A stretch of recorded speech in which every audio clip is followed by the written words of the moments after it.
As a corporate marketer, I'm sure you're curious what other corporate marketers think about agency relationships, how to do them best, and when and how to hire an agency. In this episode, I'm joined by Drew McLellan of Agency Management Institute, where he shares his inside information and some research he's done to fill you in on what your peers are doing when it comes to hiring, working with, and even firing their agencies. I hope you'll tune in. This is going to be a great episode. Welcome to On Top of PR with Jason Mudd, presented by Review Maxer. Welcome to the show, everybody. I'm Jason Mudd with Axia Public Relations, and you are joining On Top of PR. Today, we are joined by Drew McLellan of Agency Management Institute, someone who has been a big friend to my agency, Axia Public Relations, for years now, somebody who I really look up to and really get a lot of good information from. And you are going to enjoy your time with Drew today also. Drew, welcome to the show. Thanks for having me. I'm excited to be here. I'm glad to be here too. I know our audience is really going to enjoy our conversation today. Drew, normally you are talking to agency owners and helping them run a better agency. I have definitely turned the tables on you today as we are talking to mostly an audience of corporate marketers who are often hiring and firing and working with PR agencies, advertising agencies, marketing firms. And so I thought it'd be interesting to kind of get your perspective on, you know, good, bad, and ugly client and agency relationships. Yep. What your research you do annually in the marketplace tells us about those relationships, and kind of some of the pain points maybe you're hearing from agencies, so that ultimately we can improve those relationships and make them more productive and profitable for everybody involved. Does that sound good to you? Sounds good. And, remember, I wear two hats. So most of my time is spent at Agency Management Institute, but I still own and run my own agency. We're 25 years old this year in 2020. So certainly have been on both sides of this conversation for many years. Yeah, absolutely. Yeah. Congratulations on 25 years. Whatever you're doing works because you seem to do it all seamlessly, Drew. So keep up the good work there. What do they say about the duck looking calm above the water and then the frantic paddling underneath? And that's probably more accurate. But that's a great illustration for sure. Yeah. And real quick, I just want to also shout out that I think you are at your very best right now, as you and I just talked about. We're recording this kind of as there's some return to normalcy after the COVID-19 pandemic and economic response. But I'll tell you, I feel like you've been at it 24 hours a day, 7 days a week, helping agencies, and I just appreciate all that you've done in the last several weeks and maybe even a couple months at this point. Thank you. It's been a challenging time for everybody, and certainly our position was it's our job to get the agencies we serve through this as seamlessly and smoothly as possible, and that has certainly required a lot of long nights and weekend work, but it's been gratifying because the agencies we serve are doing well. So it's paid off. Yeah. Yeah, for sure. Okay. Well, let's get right into it. So our listener, our viewer at home, Drew, is probably going to be working in a corporate marketing department, probably the leader of that corporate marketing department. And as I just listened to your podcast yesterday, it sounds like a lot of times these folks are managing multiple agencies as opposed to having an exclusive relationship. Do you see that more being agency relationships based on discipline like PR, digital, web, paid media, or do you see it more as relationships based on unique engagements, like special project needs, Drew? Yeah, most large clients today will report. So we've been doing research, talking to CMOs, business owners, anybody who buys agency services for the last 6 or 7 years. And one thing that we've seen as a consistent trend for all of that time is that most clients have more than one agency relationship.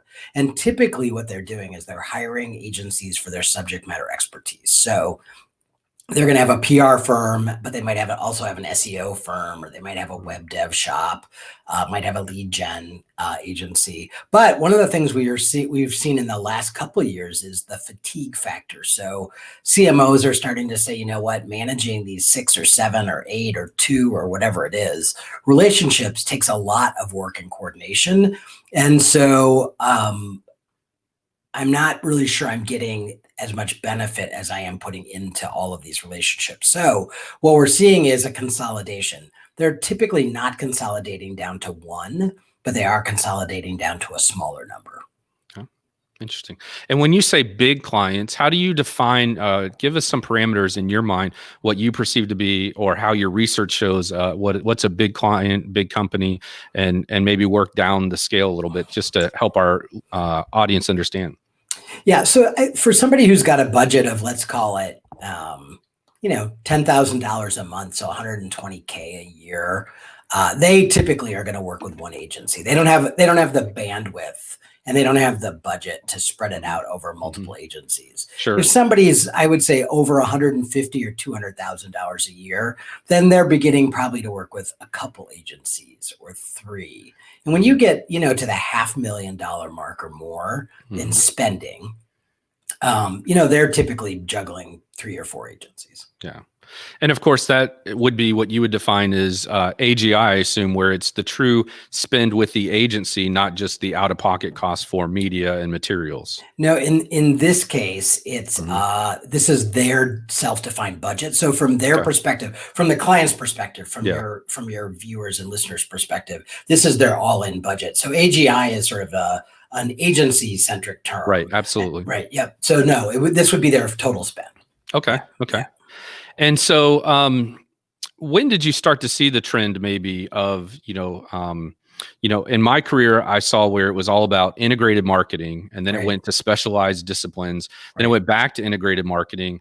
And then I sense in the marketplace that we're currently in a time where it is unique to the specialization and discipline that they're currently at. Do you feel the same way? Well, it's interesting because specialization goes a couple different ways, of course. So one of the things we know is that clients prefer to work with an agency that has a depth of expertise in their vertical or industry or in their audience. So if I'm a pharma company that sells to 55-year-old women, I want to work with an agency that understands the mindset of 55 plus women, right? Or if I'm in ag, I want an ag agency. So that's one kind of specialization we've seen. But agriculture. But to your point, the other thing we're seeing is as marketing, so you and I have been doing this for a while, and marketing used to be a lot simpler. The channels were fewer. It was just easier to know what to do because we didn't have as many options.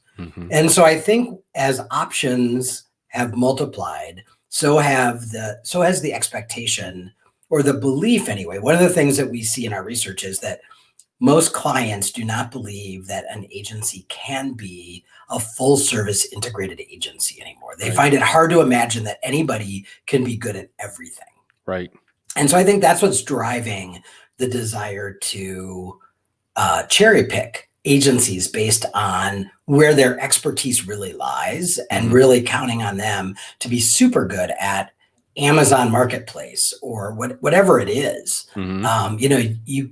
There are so many specialties now within agencies that clients can cherry pick. The problem is that for many clients, what's missing in I'm going to choose this agency and that agency and that agency is that unless the person who's making that buying decision has been around the block for a while and really does have a deep background in marketing, nobody's quarterbacking the whole game and making sure that everybody's efforts are moving the ball in the same direction.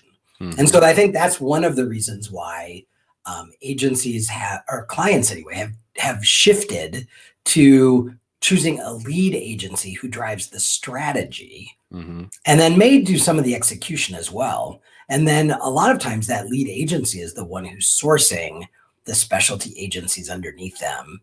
Because this is a group of agencies that have worked well together before. They play nice in the sandbox, and it takes away a lot of the hassle for the client. Well, I got a couple of thoughts there. One is obviously that's where clients are leaning on us to be good at playing well in the sandbox. And as soon as we're not, just like in school, if there's two of you and somebody's misbehaving, one probably has to go, or one gets penalized, or you both get penalized. And so, Right. I've certainly been involved in an environment like that where it's like, hey, we got to get along, or else the client will move along, to somebody else who will. Absolutely. And, that's one of their biggest complaints, is that when Okay. agencies sort of try and throw each other under the bus, or steal each other's work, or bad mouth each other behind their backs, clients don't have time for that. Yeah. That's like junior high behavior. And they're just like, I'm over this. Just be professional, Yeah. stay in your lane, and help me accomplish my goals. And the agency that does that best is the agency that sticks around the longest. Right. Yeah, that's good. That's Yeah. good. That's good. And then the other thing that was very interesting to me watching or listening to your research episode that I mentioned to you earlier, which was very good, was this idea, and I kind of did a double take as well, but it really resonated with me that your research shows that a lot of the money that's being spent on agencies and marketing decisions is being made by folks who are, maybe under 40 years old now. And at first that gave me pause, but then as I thought about it and looked at the landscape, I think that's absolutely right. So talk a little bit about that, and maybe give me at the end give us some perspective on why you think that's where we are today. Yeah. It's funny, when I saw that too, I sort of did a double take, and then I was like, well, that's my age bias, right? Mm-hmm. That's, I've been doing this a long time. I'm assuming that everybody who is in a leadership role is my contemporary age-wise. But the reality is, for a long time, I was younger than all of our clients. And then I kind of got to be the same age. Mm-hmm. And now in a lot of cases, I'm mentoring our clients. So on the agency side, when I put on my agency owner hat, I'm mentoring clients who are 10 or 15 or 20 years younger than I am, because they've earned their way up to those positions. So I think for many agency owners and professionals who have been doing this for a long time, it's sort of like when you look at your kid and you're like, I don't understand how you could be driving. Right. or I don't understand how you can be getting married. Like, how is that possible? Yeah, right. I think we do the same thing to our clients. And the reality is that, they were always people under 40 managing those kind of budgets. It was just, used to be under 42. Right. Well, and I've heard you say that, marketing is kind of a young person's business. So you either get energized by surrounding yourself with younger professionals, or maybe it burns you out and you start to transition into a different role. Yeah. And I think that's more true today than ever before, because marketing, again, when I started in my career, it was pretty simple. It was outdoor, radio, television, and print. And print was newspapers and a couple magazines, right? Right. And I don't mean to sound like I'm a caveman, but today it's even more exhausting, because if you're not learning something new every day, you get left behind in a hurry. So if you are somebody who is north of 40, who thrives on learning new things, challenging yourself, continuing to grow and learn, you're sort of that lifelong learner that everybody wants to hire, then you know what? You can stay energized in this business until you're, in your 70s. I have agency owners that I work with that are super energized, super knowledgeable, very kind of into current, they're talking about AI and all kinds of technology, because that's how they're wired. Right. But I think if you're not wired that way on the client side or the agency side, it can be exhausting in a hurry. Yeah, for sure. Yeah. I completely agree. And I see that in, my experience also. Drew, I don't know if you recall, but you were able to put in your research kind of clients in 3 categories. And if I can catch you off the cuff on that, I'd like to kind of explain to our audience who would be those 3 types of people, kind of that different profile. And so they can kind of self-identify which one they think they're in. Well, actually every year, so the research that we do is called segmentation research. And so what we do is we ask a series of questions, and people, based on their responses, sort of fall into buckets. And sometimes it's 3 buckets or 4 buckets or 5 buckets. So depending on the research study that you're looking at, that we have people in these different buckets. So you're talking about the research that we did most recently, which is, why do clients bring work in-house, right? Yeah. Yeah. Yeah. Yeah. So, Or why do they hire agencies? I think the report was titled. right, which was triggered by the reality that a lot of agencies were noticing that more and more work that used to be given to agencies was being brought in-house. So the basic premise of the research was what makes a client decide to farm work out versus to do it in-house? Like what triggers that buying decision to give it to an agency? And it was interesting because for some, so the three groups were, one of the groups was, these are typically younger CMOs or decision makers who had a staff underneath them, but quite honestly wasn't all that impressed with their staff. Their staff was too slow. Their staff had insider thinking. They couldn't really think out of the box. And this marketer needed to get a lot of stuff done and couldn't really count on their agents or on their in-house team to get it done. So they were going to an agency really to just crank out work. And one of the interesting things about their attitude was, marketing is not rocket science. So I don't need to have a big discussion with my agency about strategy or whatever. I just want to place the order and get it done. Right. Okay. That was one group. Okay. The other group was a marketer who really had their act together. They had a good internal team. They were doing good work, but this marketer had very specific needs, which required an outside expertise. So they would look at their own staff first and go, you know what? I don't have someone with this depth of experience, let's say in SEO. So I'm going to go out and hire that. So these were people who were cherry picking partners to fill in gaps that they had on their internal team. And really this was just, I want to place the order, fill the order. Right. Right. And then the third group was a group that really wanted somebody to help them think strategically about the business, and what really wanted them to sit more at the strategy table than the other two groups of prospects or clients. Right. They appreciated the agency's ability to have a different perspective on the work, on the client, on the communications.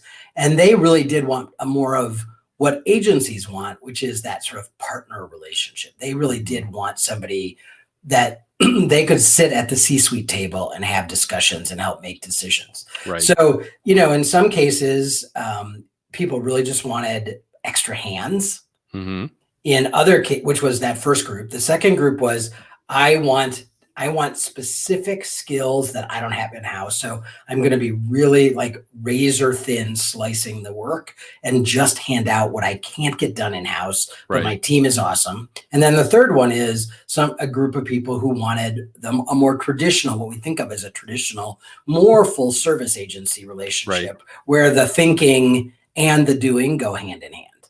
Okay. Yeah, that makes sense. Yeah.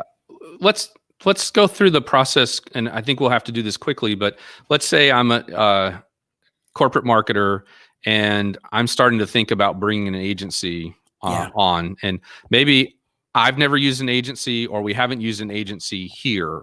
So kind of walk through, if you would, what should be my thought process if I'm going to begin to start thinking about an agency relationship? What should I do first? And then we'll go kind of through the whole process if we can, Drew. Yeah, I think it starts with, I'm thinking about all the places where an agency client relationships gets derailed, either in the romancing section of the relationship or the once we've already gotten married section. Right. And a lot of it, not unlike any other relationship, a lot of it is around candor in communication. So I think it starts with me, the client, thinking, why do I think I need and want an agency? So do I want a thinking partner? Do I want somebody who is sitting at the strategy table with me? Do I really just want an extra set of hands? Like really defining the value you want the agency to bring and being really clear about that as you start to reach out to agencies. It's okay to say, you know what? I'm sure you're great strategic thinkers, but I don't need that. Here's what I need. Right. Agencies would love for prospects to just be honest about what they need. And the other thing is realistically, how much money do I have to spend? and being very upfront about that. Look, Yeah. I've got in my budget for 2021, I've got $200,000. That's all I've got. And here's how I've got to divide that money up.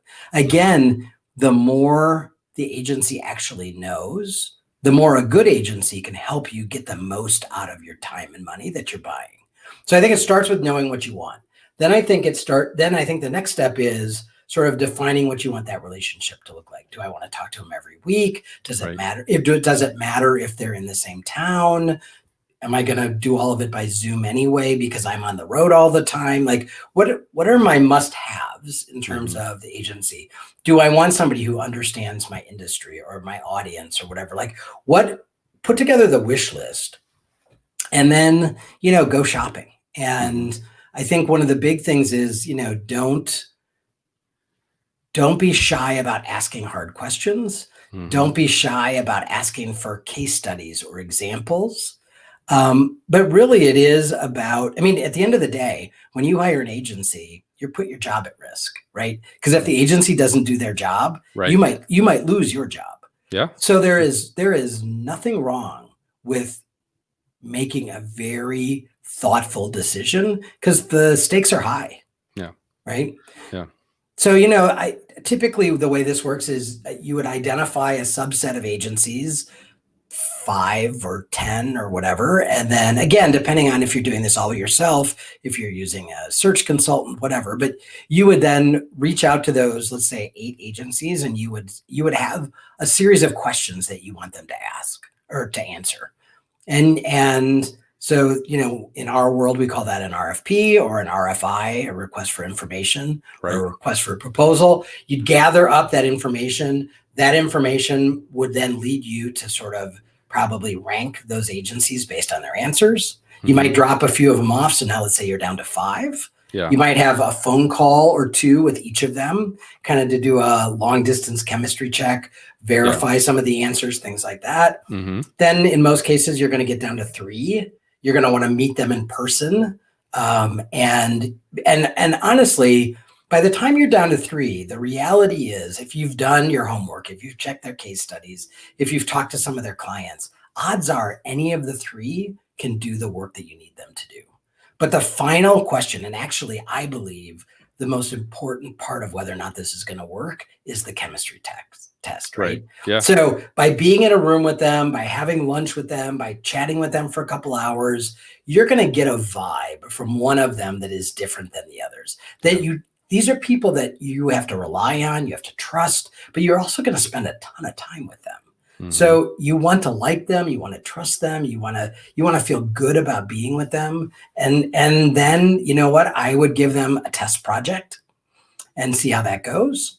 And if it goes well, then I think you can move into a full engagement. Yeah. Yeah, I like all that. I agree with all that. I personally would probably start with maybe window shopping and then kind of narrowing it down to 3 before I would do the RFQ, but that would just be me and, how I did things when I was client side for a long time, right. And kind of going through that process. But I think the other mistake that agencies, our clients sometimes make when picking an agency, just like we might make or they might make in hiring somebody, is they're like, well, Bob's no longer with us. And the things I didn't like about Bob were this, this, and this. So I got to get that fixed. Right. And then you focus on the fix versus the holistic need. And you kind of go down the wrong path there. But other than that, so you've hired the agency, Drew.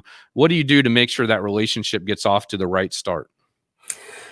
Well, I think it comes down to how do we talk to each other? How often do we talk to each other? And do we only talk about the work? I think one of the mistakes clients make is once they've hired an agency, they only talk functionally about the work. They don't step back and talk strategy. Even if the agency isn't developing the strategy, they sure need to understand it, right? Right. So I think stepping back and talking about the strategy, but also stepping back probably quarterly and talking about the relationship. How is this working? How is our communication? Am I available to you in the ways that you need me to be? One of the biggest frustrations on the agency side is that clients ask for all this stuff and then they're impossible to track down. They don't turn work around in a hurry. They don't give you their feedback. Mhm. And then the agency is really held accountable to what now has become an unrealistic deadline. Yeah. So I think having dialogue about like how are we working together and what's Yeah. working and what's not, Right. and really creating a safe place for everybody to be honest Mhm. is what comes after, you say I do. Yeah, that's really good. And I hear that from my team also. The client has these high expectations of a timeline, but we're still at, phase one of the Right. 3-phase program because we've received zero input, zero approval. And, and different agencies have different challenges there. Like in our space, do we just go ahead and distribute that content, even though it's not fully approved? And, some Right. clients just say, yeah, just do it. Where other clients, are probably, spit their coffee out when I just said that, right? So it just Right. depends on the culture. And the other thing is, I think when you're hiring agencies to produce a lot of content, you don't think about the idea that someone's got to review and approve all that content. Right. And again, that's partially on the agency, right? So in the onboarding conversation, the Mhm. agency should also be saying to the client, now remember, we can absolutely produce all of this stuff, but who on your end is going to Right. fact check it, verify it, Mhm. approve it? What approval process do we need to go through? Right. In normal times, in crisis times, like these are all conversations that you should be having on the front end, and you should use your agency to help you define what is reasonable, right? Like Mhm. how quickly like when you think about all the work you do with all your other clients, how quickly do they turn around a media release, a newsletter, a Mhm. white paper, whatever, and be realistic about what you can do. Yeah, absolutely. For sure. Yeah. Yeah. Now, Drew, I'm sure our viewers would be very interested, I think, in seeing kind of your annual research that you do, and what their, kind of their peer attitudes are towards agencies and things like that. Are there other resources you might point our audience to that would be helpful that they could either find from your website or in your resources, or just recommendations that you could think of? Yeah, so certainly the executive summaries for every research project we've done are on the AMI website, and those are free to download. So you're Mhm. welcome to grab those. We certainly have some webinars and things like that that are also free to watch that would be valuable. Mhm. Right now, depending on when someone's listening to this, if they're listening to this in real time versus 2 years from now, we have a ton of COVID specific, like how do you know when it's time to go back and market? Mhm. What happens if I don't market during a recession? Things that are very client centric on our Mhm. website. We have a COVID resource page that has a ton of data Very that thorough. Yep. that client side folks would appreciate. So that's Mhm. probably the first place. And for some who are really want to know what it's like to be on the agency side or understand agencies, there are probably some podcast episodes that would be Oh, certainly. valuable for them to listen to. Yep. Yeah. So give us the URL for both your organization's website that they can check out, and then also plug your podcast because I'm a big fan. So if you go to agencymanagementinstitute.com, that's sort of the hub of everything. And there's a resources tab, which is where you'll find the research. And then there's a main navigation tab that says podcast. So if you go there, there's a list, an archive of we're at about 250 episodes now. And you can just scroll through and look at the topics and cherry pick the ones that would be valuable to you. So, and then the COVID page is just agencymanagementinstitute.com/COVID. So pretty simple. Cool. Well, we are running out of time, but I would love to have you just maybe give us a quick summary. If I'm that corporate marketer, if I'm that CMO, and I am asking myself, should we be marketing in a recession? Can you give us a quick answer? I know that's not really fair, but tell me what your thoughts would be. Yeah, the data is really overwhelming. For every recession that we have ever gone through, the brands that market through the recession, and absolutely, do you have to change the conversation? Do you have to change the messaging? For sure. But Right. every brand that stayed present and visible during the recession gained market share during and after that recession. And in many cases, their competitors went out of business. So Mhm. there's no question that all of us should be out there talking to our customers, reassuring our customers, our prospects, helping them figure out how to navigate through the recession, in this case, topped off by a pandemic. But we should be out there and we should be talking. We just have to talk with sensitivity. Yeah. Yeah, that's good, Drew. And you're reminding me that resource is available, and something I think that all of our audience should definitely check out, whether they're on the agency side or the client side, to prepare themselves, because, the recovery, whenever it starts, if it hasn't already started, is going to take time. Yep. And these are questions that we can expect to be asked from our leadership team and the folks that we're accountable to. And so to have that informed information and independent research we can cite versus our gut or what is perceived to be beneficial to us is certainly a good way to arm yourself. So, yeah, there was a ton of research projects done around this question, and so a lot of that data is on the site. Yeah, that'd be great. Yeah. Okay. Yeah. Drew, thanks for joining us today. I really appreciate it. And like I said before we recorded, it's an honor to be interviewing you, since I'm usually listening to your podcast. And so the tables have turned, my friend, and it's always a pleasure to see you. I look forward to seeing you at your next workshop and the upcoming conference. Sounds good. Thanks for having me on the show. I appreciate it. Yeah, my pleasure. Thank you, Drew. Have a great day. You bet. And so that wraps up our episode for today. I want to thank Drew McLellan from Agency Management Institute for joining us. And if this was helpful to you in any way, I hope you will share this episode with a colleague, or leave us a review on whatever channel it is you listen to our podcast or our vodcast. This has been On Top of PR with Jason Mudd, presented by Review Maxer.